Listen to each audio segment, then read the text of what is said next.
ဒီဘဲတော့သိမှာပေါ့နော်ဘယ်လိုလဲဆိုတာ iOS lane နဲ့ collection နဲ့မှာဘယ်မှမဖြစ်ပဲပေါ့နော်အဲ့ဘယ်ကိုသိမှာသူနဲ့ကျွန်တော်နဲ့တခါရန်ကုန်မှာစုံတော့ကျွန်တော်သူ KNK club မှာသွားပြီးတော့ fight တည်တယ်သူမနိုင်မှန်းသိတယ်တိရဲ့နဲ့ကျွန်တော်သွားပြီးတော့ fight တာပေါ့နော် fight ဘူးရှင်လို့ပေါ့နော်ဒီဘဲတက်ကတော့ငယ်ပါသေးတယ်ကျွန်တော်တော့ငယ်တယ်ပေါ့နော်ကျွန်တော်အရင်တော့သူ့ကိုဒီရိုးတည်းပဲသိတာပဲဒီလိုပြောဆိုတယ်ဒီလိုစိတ်ဓာတ်တွေအကြောင်းသူ့ကိုကျွန်တော်ပို့ပြီးတော့စိတ်ဝင်စားလာတာပေါ့နော်အဲ့အတွက်ဒီနေ့သူ့ကိုကျွန်တော် reaction ဖြစ်တက်ဆက်ပေးတာဖြစ်တယ်ဘာတွေပြောမလဲဆိုတော့တစ်ချက်နားထောင်ကြည့်လိုက်ဒီကတော့ကျွန်တော်ကရင်လေးရယ် div ရယ်နောက်ထပ်ဒီပြိုင်ပွဲပြီးလို့အနားယူကြတယ်ဆိုတော့နားဝါးကြတယ်ရှုံးသွားလို့နားဝါးကြတယ်ဆိုတော့ unwest လာတယ်အကုန်လုံးကိုပဲဒီဗီဒီယိုမြင်တော့ကျွန်တော်ကရင်လေးဆိုတော့ဖုန်းဆက်ပြောလို့ရတယ် div ဆိုလဲကျွန်တော်ချက်မှပြောလို့ရတယ်ဒါပေမဲ့အဲ့ပြီးခဲ့တဲ့ရက်ကကျွန်တော်တို့ပြိုင်ပွဲလုပ်ပြီးတယ်ပေါ့နော် iOS link ပြိုင်ပွဲလုပ်ပြီးတယ်အဲ့မှာဟိုရှုံးသွားတဲ့အဖွဲ့ပေါ့နော်ကရင်လေးတို့ div တို့ကရှုံးသွားတော့ပြိုင်ပွဲကနေဒီ iOS link လောကနေနားသွားတယ်ပေါ့နော်အဲ့ဟာနဲ့ပတ်သက်ပြီးတော့သူဘယ်လိုတွေပြောပြထားမလဲဆိုတာနားထောင်ပါ70kg ပလက်ပေါ့နော်ဒီလူကဘယ်ကတော့ဒုတိယပေါ့နော်ပထမကတော့ David ပေါ့နော်ဒီဗီဒီယိုမြင်ပြီးတော့တခါတည်း review လုပ်တာစေ့ထားကွာခဏပြန်နားထောင်လို့ရအောင်စေ့တာအဓိကပြောချင်တာကတော့မင်းတို့ဒီလောကတွေကိုစဝင်ပြီဆိုတော့ကွာလွယ်ကူကူဝင်ခဲ့ရတာလားမင်းတို့ဒီတော့ဆိုတဲ့နေရာကိုလွယ်ကူကူရခဲ့တာလားဟိုးအရင်ကနိုင်ခဲ့တာတွေကိုမင်းတို့ fee မတက်နဲ့ဘာဖြစ်လို့ဆိုတော့အဲ့ဒီအရင်က unwest lane ကငေါ့မြန်မာနိုင်ငံမှာမတိုးတက်သေးဘူးဖွင့်လဲမှန်တာပေါ့အဲ့ဒါကွာဥပမာငါဆိုလဲပင်ကိုတန်တယ်ဒီ class နဲ့ဆော့တာတွေကြောင့်ပြီးတော့ genetic ကြောင့် genetic ကြောင့်တန်တယ်ကွာဟိုဆိုရင်လည်းdip ကတော့တကယ်လေးစားပါ dip က genetic ကကျွန်တော်တန်းထဲမှာမပါတော့မန်လေးပွဲတော့လဲတော့ဆိုခလေးလေးလို့ဘာမှမဟုတ်အခုဒီပွဲမှာလဲရအခက်ဆုံးက dip တယောက်ဖြစ်နေတယ်ဗောနော်ကျွန်တော်လဲရတော်ခက်တယ် dip ကိုသူ့ရဲ့ဒီဘယ်လိုပြောမလဲလက်ကအသားပြေးလာလဲပါတော့ကိုင်းရလဲခက်သလိုလဲရတယ်တော်တော်ခက်တယ်တော်လဲကောင်းပါတယ် dip ကသူ့ရဲ့ကြိုးစားမှုဗောနော်မတန်တဲ့လူကလောက်ကြိုးစားပြီးလောက်တန်လာဆိုတော့တကယ်လေးစားစရာပါကင်လေးဆိုလဲပင်ကိုတန်ကွာထက်ခင်နဲ့လိုက်စားလိုက်ရင်ပြီးပြီအရင်တော့နိုင်ခဲ့ရဆိုတာခုနကကျွန်တော်ပြောလို့မတိုးတက်ခင်ရဒီ unwest link community ကမြန်မာနိုင်ငံမှာမကျေပြတ်ခင်ရ train လို့ရမ်းနေတယ်အဲ့ဒီကျွန်တော်ကိုရီးယား trainer သူများကမ train တာဘူးသူများတို့နိုင်သွားတာဒါကဂုံစားလည်းမဟုတ် feed စရာလည်းမဟုတ်အခုနောက်ပိုင်းလူတွေကပို့ပြီးတော့ကောင်းလာတာပို့မှန်တာပေါ့ကျွန်တော်တို့အလုပ်တစ်ခုလုပ်မယ်ဆိုရင်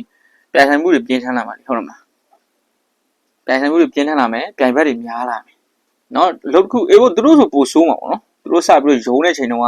ဒီရားတိတ်ပြီးတော့လူတွေ trend ဖြစ်တယ်ကျွန်တော်နိုင်တာ popular မဖြစ်သေးဘူးနောက်ပိုင်းဒီဘဲတွေထက်ကပေါ့နော်ဟိုမှသွားပြိုင်လိုက်ဒီမှာသွားပြိုင်လိုက်အဲ့လိုဒီပြိုင်တဲ့နောက်ပိုင်းမှာဒီအရာကြီးကလူငယ်တော်တော်များမှာကွာအရင်ကစိတ်ဝင်စားသွားကြပြီနော်ဒီလက်မောင်းလဲတဲ့အရာကြီးတစ်ခုအဲ့တော့လူငယ်တိုင်းကလေ့ကျင့်ကြတယ်ကျွန်တော်တို့လေ့ကျင့်တယ်ပေါ့နော်အဲ့လိုလေ့ကျင့်တဲ့နောက်ပိုင်းမှာသူတို့တွေအရင်တော့ကကျန်းခဲ့တယ်ဆိုတော့ဒီဘဲတွေလည်းပို့ပြီးတော့ကြိုးစားမှာပေါ့ဘာကြောင့်လဲဆိုရင်သူပြောသလိုပဲလေပြိုင်ဆိုင်မှုတွေကဒါပြင်းထန်လာတယ်တကယ်ကြိုးစားလောက်လာမဲ့လူတွေကလည်းပို့ပြီးတော့များလာတဲ့အတွက်နော်ဘယ်ရမဆိုပို့ပြီးတော့တန်အောင်လုပ်ရမှာပေါ့နော်ပြီးတော့လေ့ကျင့်လာကြတယ်ပို့ပြီးတော့ strong ဖြစ်လာကြတယ်အဲ့ဒီပုံမှာငါတို့ကနောက်ထပ်တော့တွေပြန်ရောက်တော့ငါတို့ကြိုးစားရမှာကွာစိတ်သက်ကြလို့မရဘူးဒီနေရာပြောချင်တာမင်းတို့ကယူသွတာလားပေါ့ပင်လားကြိုက်တယ်နော်ဘာလို့လို့ပြောလဲဆိုတော့အနားယူသွားလို့ပြောကြလို့ပါတချို့ဟုတ်မဟုတ်တော့မသိသူတို့ရဲ့စိတ်ကိုပဲမူတည်တယ်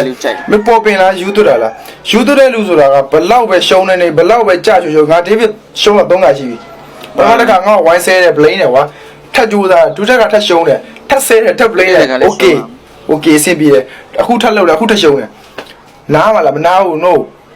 ထက်ကောင်းအောင်ငါပို့လုပ်မယ်ဒီလို reset ပဲဒီလိုစိတ်ပဲထားမှာကွာမင်းတို့ကလည်းဘာတွေလဲကွာနည်းနည်းရှုံးပြီဆိုတာနဲ့စိတ်ထဲတွေကြလွယ်လှုပ်ဆမ်းပါလေအဲ့ဒါကြီးစားခဲ့တာလွယ်ကူနဲ့စားခဲ့တာမဟုတ်ဘူးကွာတဲ့လွယ်ကူနဲ့စားခဲ့တာမဟုတ်လို့နောက်ပိုင်းတွေကလွယ်ကူနေမှလည်းမဟုတ်ပိုပြီးခတ်လာမှာဒီတဲ့ကိုနောက်ဆိုပိုခတ်လာမှာနောက်ဆိုတော့ဟိုပါ5မပြောတာတန်းအောင်မှဝင်ရင်မှဝင်တော့မြန်မာနိုင်ငံမှာပိုကောင်းလာကြပြီဒီပွဲမှာမပါတဲ့လူတွေကလည်းကောင်းတဲ့လူတွေမပါတဲ့လူတွေပါတယ်ကွာဆိုတော့ဟာတော့ဆက်လုပ်စေချင်တယ်ကျိုးသားနေသေးရနေရာတစ်ခုတော့ရအောင်ရတယ်ကွာ။အဲ့ဒါလည်းနေရာတစ်ခုရလာပြီ။ဆက်လုပ်စေချင်တယ်ကွာ။ငါတော့မင်းတို့ဆက်လုပ်စေချင်တယ်။လို့ပဲပြောချင်တယ်။ဒီဗီဒီယိုမင်းတို့တစ်ခါဆက်ပြီးတော့ခဏပြန်နားထောင်။ပြီးတော့တစ်ခုနောက်ဆုံးပြောချင်တာကမင်းတို့လွယ်ကူစခဲ့ရလား။လွယ်ကူစခဲ့တာမဟုတ်တဲ့အတွက်ကြောင့်မို့နောက်ပိုင်းကျလွယ်ကူနေမှာပုံပြီးခက်ခဲလာမှာ။အဲ့တော့ဒါမင်းတို့ပြီးတော့မူတီပေါ့နော်။ဒါကတော့မင်းတို့ကျန်တာတော့မင်းတို့ရဲ့စိတ်ဆုံးဖြတ်ချက်ပဲကွာ။ဘာလို့လဲဆိုတော့မပြောသလိုပဲယူသွတာလားပေါ်ပင်လားပေါ်ပင်တွေကခဏပဲ popular ဖြစ်ရှင်အောင်လောက်ပဲခဏပဲတကယ်ခဏပဲပြီးရင်ပျောက်သွားတာ အဲ့လိုရှုံးရင်ပြောက်သွားတယ်ကွာယူသွတဲ့လူတွေကကြတော့ဘလောက်ရှုံရှုံပြန်ခမ်းဘက်လုပ်တယ်ဒဝန်လာတော့ဆိုလဲကွာရှုံးတာဘယ်နှခါရှိတယ်ကွာအရင်တော့ကလည်းဆောင်းဝမ်းရှုံးခဲ့တဲ့ဘေးတွေအခုဆောင်းဝမ်းကျန်းတဲ့ဘေးတွေဒါပေမဲ့လီဗာပူးတွေမနိုင်ဘူး ညာဘက်မှာမနိုင်ဘူး အဲ့လိုပဲနော်ယူသွတဲ့ဆိုတာပြန်ပြီးတော့ကျွန်တော်တို့ခမ်းဘက်ပြန်လုပ်ရမယ်ချက်ရှုံးနေလို့မရဘူးအဲ့ဒါလာပြောတာပါကင်လေးကိုမနက်ကမနာစေချင်ဘူးဒစ်ကိုလည်းမနာစေချင်ဘူးတခြားတော့တွေကိုရှုံးသွားလို့ဒိုင်းနေဘာညာကအဲ့ဒါကမဆိုင်ဘူးထိုင်ကထိုင်ပဲငါတို့ player ပဲတကယ်လို့ကိုမကျင်နေတာရှိရင်ငါတို့ဗီဒီယို record ယူပြီးသားတက်ပြောလို့ရတယ်နော်မရှုံးသိမနဲ့ရှုံးရနေပါတယ်တက်ပြောလို့ရတယ်မင်းတို့မတက်ပြောဘူးကွာကင်လေးဆိုလဲ lower bracket ရှိတယ်ကွာဒါပေမဲ့သူဒီနေရာမှာသူ့အတွေးပေါ့နော်သူဒီနေရာမှာဟိုတစ်ခါလဲကေယာလေးကိုထိတ်ဆုံးမှရှုံးတယ်အခုလဲသူရှုံးတယ်ဆိုတော့ဒီနေရာမှာသူကံမကောင်းဆိုသူ့အတွေးသူပြန်သွားတာပါတကယ်တော့အားတော့ထားလိုက်တော့အစားကတော့ကျွန်တော်ကတော့အရှုံးပေးလိုက်မယ်ပဲစိတ်ကူးရှိတာအနာမခံတော့ကွာနောက်ပွဲတော့ကျွန်တော်ပြက်ဆင်းမယ်ကွာဒီဟိန်းနဲ့ဆိုတော့လဲခဲ့တဲ့ပွဲမှာကျွန်တော်ညံဘာလို့လဲဟာဒီနော်ဆီရခဲ့ဟုတ်ပြီနော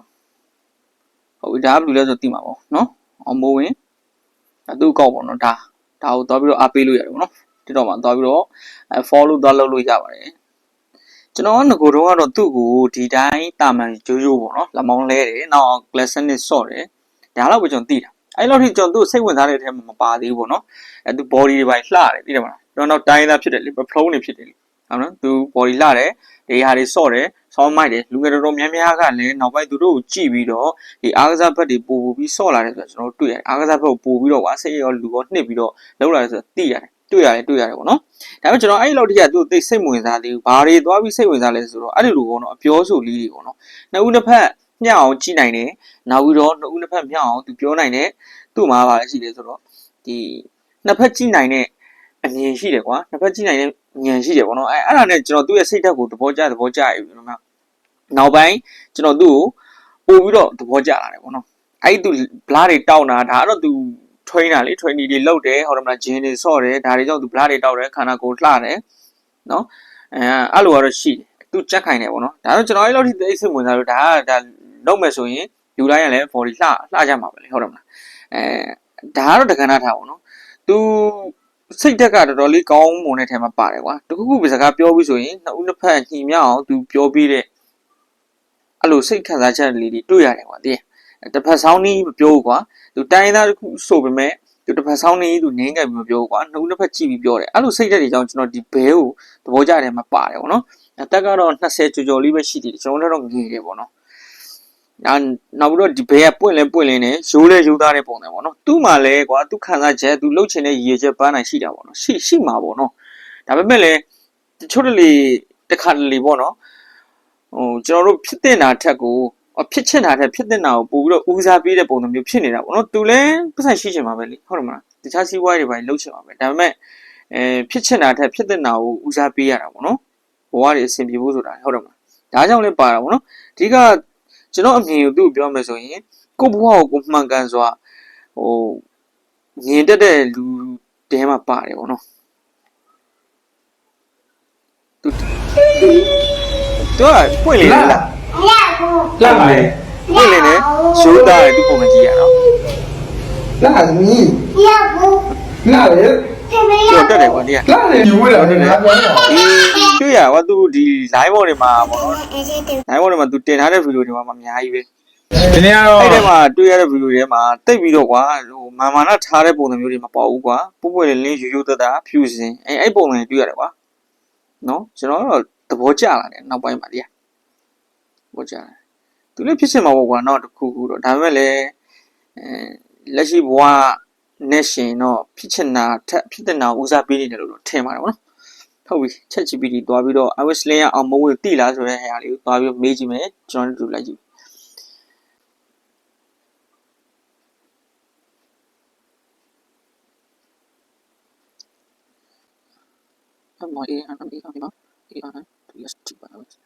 ကျွန်တော်ရှင်းကအဝတ်ပြလာတဲ့စီးပြီးနော်ဟုတ်ပြီလာ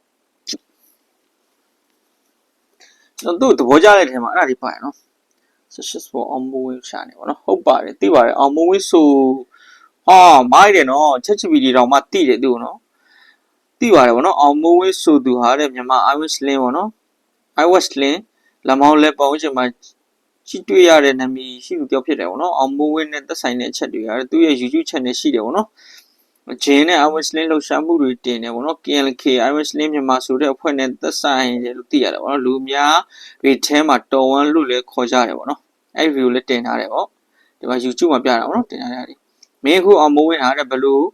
လူပြောတာလဲသူ့ performance နေရာတွေကိုပေါ့နော်ရေးချင်တာလားဒါမှမဟုတ်အခြား Iron Sling တွေနဲ့ပြန်ရင်ကြောင်းသိချင်တာလားအဲ့လိုပေါ့နော် ChatGPT မှာတော့ ChatGPT မှာတော့သူ့ကိုသိရဆိုတော့နော်ပေါ်သေးသေးတော့မဟုတ်ဘူးနော်ခင်ဗျားတို့လည်းကိုယ့်ကိုရိုက်ပြီးတော့ရှာကြည့် ChatGPT မှာကျွန်တော်ကိုသိလားဆိုပြီးရိုက်ရှာကြည့်ပါနော်ဘယ်ကတော့ ChatGPT ကတော့သူသိပါတယ်လက်ရှိမှာတော့ကျွန်တော်တို့မြန်မာ